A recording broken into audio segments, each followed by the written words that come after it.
Taste the Daily. Tirunelveli Nellaiappar கோயில் ஆணி திருவிழாவை முன்னிட்டு பிட்டாபுரத்தி அம்மன் ஆலயத்தில் கொடியேற்றம் விமர்சையாக நடைபெற்றது. இதில் பால், சந்தனம் உள்ளிட்டவற்றை கொண்டு கொடிமரத்துக்கு அபிஷேகம் நடத்தப்பட்டு கொடியேற்றம் நடைபெற்றது. மேலும் இந்நிகழ்வில் திரளான பக்தர்கள் கலந்து கொண்டு சிறப்பு அலங்காரத்தில் காட்சியளித்த அம்மனை தரிசித்தனர். இத்திருவிழாவின் 9ஆம் நாள் விழாவில் திருத்தேரோட்டம் நடைபெற உள்ளது குறிப்பிடத்தக்கது. விடியா ஸ்டாலின் அரசு ஒத்துழைப்பு அளிக்காததால் 727 கோடி ரூபாயை ரயில்வே வாரியத்திடம் தெற்கு ரயில்வே ஒப்படைத்துள்ளது. தமிழ்நாட்டில் நடப்பாண்டில் பல்வேறு ரயில்வே திட்டப்பணிகளுக்கு மத்திய ரயில்வே அமைச்சரகம் 6626 கோடி ரூபாய் ஒதுக்கீடு செய்திருந்தது.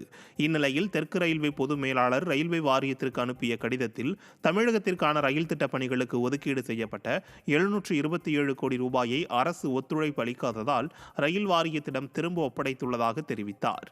விடியா ஸ்டாலின் அரசால் ரயில் திட்டங்கள் தமிழகத்திற்கு கிடைக்காமல் போனது அதிர்ச்சி அளிப்பதாக பொதுமக்கள் வேதனை தெரிவித்தனர்.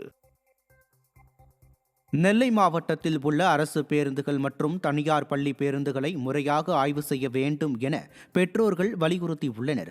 கோடை விடுமுறை முடிந்து நாளை பள்ளிகள் திறக்கப்பட உள்ள நிலையில் மாணவர்களை அழைத்துச் செல்லும் தனியார் பள்ளி பேருந்துகள் மற்றும் அரசு பேருந்துகளில் படிக்கட்டுகள் சரியாக உள்ளதா, பிரேக் சரியாக பிடிக்கிறதா என்பது குறித்து அதிகாரிகள் முறையாக ஆய்வு செய்ய வேண்டும் என்றும், அரசு பள்ளிகளில் போதிய ஆசிரியர்களை நிர்வாக திறனற்ற ஸ்டாலின் அரசு நியமிக்க வேண்டும் என்றும் பெற்றோர்கள் வலியுறுத்தி உள்ளனர்.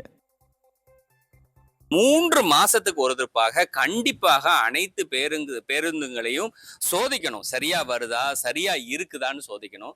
அது மட்டும் இல்லாம இந்த வருஷம் பாத்தீங்கன்னா 4800க்கும் மேற்பட்ட ஆசிரியர்கள் ஓய்வு பெறுறாங்க. இந்த நிலையை அப்படியே நீட்டிச்சிடுறாங்க. உடனே நல்ல ஆசிரியர்களை உடனே நியமித்து அதற்குரிய பணி இடங்களை அவங்களுக்கு கொடுத்தாதான் மாணவர்கள் உரிய முறையில கல்வி கற்க முடியும். சிவகங்கை மாவட்டம் மதகுப்பட்டியில் ஐயனார் கோவில் திருவிழாவை முன்னிட்டு மாட்டுவண்டி எல்கை பந்தயம் நடைபெற்றது. வைகாசி திருவிழாவை முன்னிட்டு நடைபெற்ற மாட்டுவண்டி எல்லை பந்தயத்தில் சிவகங்கை, ராமநாதபுரம், புதுக்கோட்டை, மதுரை உள்ளிட்ட மாவட்டங்களில் இருந்து பெரிய மாட்டு வண்டி பிரிவில் 14 வண்டிகளும், சின்ன மாட்டு வண்டி பிரிவில் 27 வண்டிகளும் பங்கேற்றன. முதல் 4 இடங்களை பிடித்த மாட்டு வண்டியின் உரிமையாளர்களுக்கும் அதனை ஓட்டி வந்த சாரதிகளுக்கும் ரொக்க பரிசு வழங்கப்பட்டது. விறுவிறுப்பாக நடைபெற்ற இப்போட்டியினை சாலையின் இருபுறங்களிலும் நின்று ஏராளமானோர் கண்டு ரசித்தனர். சிவகங்கை மாவட்டம் மருதிப்பட்டியில் உள்ள மருதி கண்மாயில் நடந்த மீன்பிடி திருவிழாவில் 1000க்கும் மேற்பட்டோர் பங்கேற்றனர். தாங்கள் கொண்டு வந்திருந்த மீன்பிடி வலை, கச்சா உள்ளிட்ட உபகரணங்கள் மூலம் கெண்டை, ஜிலேபி, ஐரை உள்ளிட்ட நாட்டு வகை மீன்களை குடும்பத்துடன் வந்து பிடித்துச் சென்றனர். கிராமங்கள் தோறும் மீன்பிடி திருவிழா நடைபெற்றால் விவசாயம் செழிக்கும் என்ற நம்பிக்கை உள்ளதால் கிராமங்கள் தோறும் மீன்பிடி திருவிழா நடைபெற்று வருவதாக கிராமத்தினர் தெரிவித்தனர். நாங்கள் மருதிக்கு மாய்க்கு வந்தோம் மீன் பிடிக்க. எல்லாரும் மீன் திருவிழா மாரி மீன் பிடிச்சி எல்லாரும் சிலேபி, விரா மீன், கட்லா எல்லா மீனும் பிடிச்சி எல்லாரும் கொண்டுகிட்டு போறாங்க. நல்லா இருக்கும் மீன் குழம்பு, கம்மா மீன். கடலூர் மாவட்டம் விருத்தாச்சலத்தில் 6 போல் ரோட்டை கடந்து செல்லும் சாக்கடை கழிவுநீர் திமுக ஆட்சியின் அவலத்திற்கு சாட்சியானது.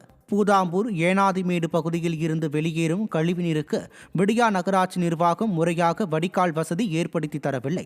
சாலையின் நடுவே 6 போல் போடும் சாக்கடையால் பொதுமக்களும் வாகன ஓட்டிகளும் துர்நாற்றம், நோய் தொற்றுக்கு ஆளாகி அவதியடைந்து வருகின்றனர்.